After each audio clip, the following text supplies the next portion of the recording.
Hey everyone, welcome to The Explainer. Today we're diving deep into the science of sleep. And, well, we're going to start with a super relatable and honestly incredibly frustrating situation.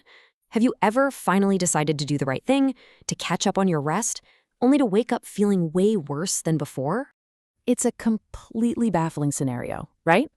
The original researcher behind our topic today actually shared a personal story about this exact phenomenon. They went from surviving on about 6 hours of sleep a night, which, let's be real, we all know isn't quite enough, and jumped straight up to getting 8 or 9 solid hours. You'd think that'd be the magic cure.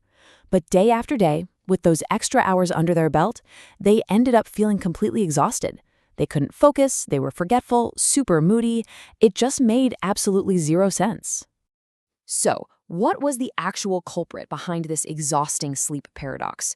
Turns out it was caused by a massive life change. They'd quit a structured job in science to work full-time from home. This meant no alarm clock, no morning commute, and absolutely no set schedule. By entirely removing that daily routine, they basically threw their body's internal clock into absolute chaos. I mean, they were going to bed and waking up at completely different times every single day. To fix this paradox and to help anyone else struggling to get truly restorative sleep, we're going to cover 6 key areas today.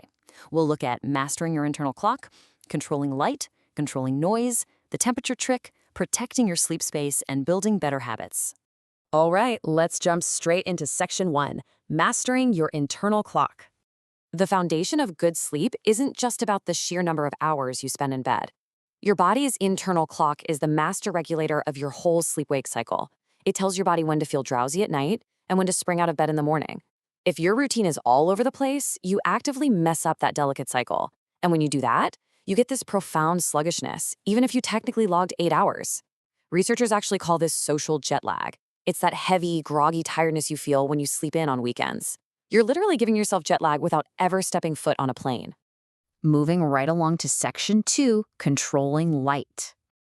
Deep inside your brain, there's a tiny, highly specialized structure called the suprachiasmatic nucleus. Let's just call it the SCN for short. Think of the SCN as your brain's personal, highly sensitive light meter.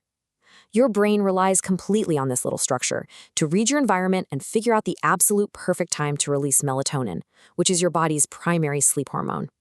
During the day, bright light tells your SCN to suppress melatonin, keeping you alert and awake. But in the evening, as the light naturally dims, your SCN signals your body to pump up those melatonin levels, making you naturally sleepy. This is exactly why staring at bright devices like phones or TVs in the evening just ruins your natural sleepiness. You are flat out tricking your brain into thinking the sun is still up, even if you're just doom scrolling in bed.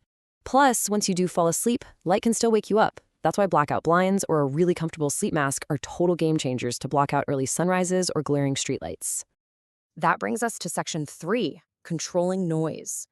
You might think sleep means you're effectively switched off from the outside world, but your brain is actually hardwired to continuously monitor your environment. If you hear a noise while sleeping, your brain registers it. Always.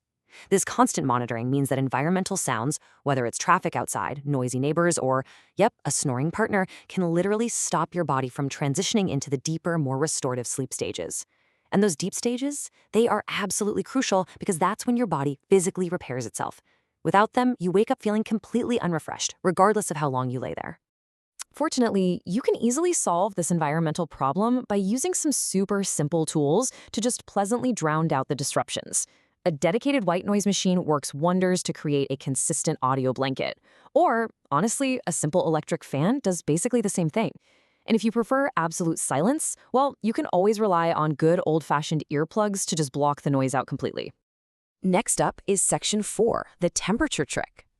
Most of us completely underestimate room temperature, but it biologically impacts your ability to both fall asleep and, just as importantly, stay asleep throughout the night. Scientific research shows that the ideal sleeping temperature for the human body is between 15 and 19 degrees Celsius. That's about 60 to 67 degrees Fahrenheit.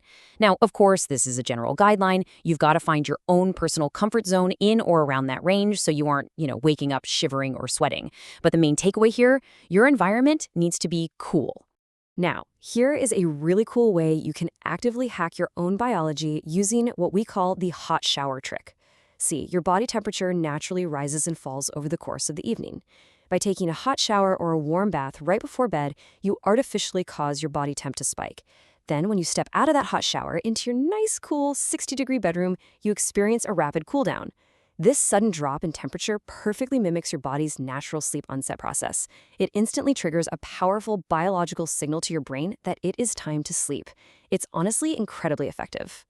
All right, moving into section 5, protecting your sleep space. You need to take a hard look at your bedroom and get a few specific items out. Computers, televisions, and absolutely all work-related materials. Ban them. Removing these items is essential to strengthen the mental association in your brain between your bed and good, restful sleep. When your brain sees your bed, it should immediately think sleep, not spreadsheets or binge-watching that new show. Mixing work or high-stimulation activities with your sleep space directly spikes your stress hormones and amps up your alertness. That is the exact opposite of what you want right before bed. Having a workspace in your bedroom just encourages you to work way too close to bedtime. And look, we get it, this is tough. Even the researcher who shared these exact scientific findings admitted that they found it incredibly hard to break the habit of watching videos in bed late at night. Actually, it took them years to finally set up separate, comfy workspaces around their apartment. But creating that strict separation, it's absolutely vital for your sleep hygiene. And finally, section 6, building better sleep habits. Hearing all these tips might feel a bit like common sense, but actually executing them without getting completely overwhelmed, that's the tricky part. Overhauling your entire lifestyle and nighttime routine all at once is just setting yourself up for failure. So the best advice? Pick one area. Choose just one single microhabit from what we talked about today, focus entirely on that one thing, master it, and only then move on to the next. Remember, sleep is a completely natural process. You've been doing this your whole life. Sometimes we're actually getting more sleep than we realize, and quite often it just takes one tiny behavioral shift or one minor environmental tweak, like turning down the thermostat a couple degrees or throwing on a sleep mask to secure a fantastic restorative night's rest. So, I'm going to leave you with this final thought to help you reclaim your energy and banish that sluggishness for good. Out of all the simple science-backed steps we covered today, which one are you going to implement tonight?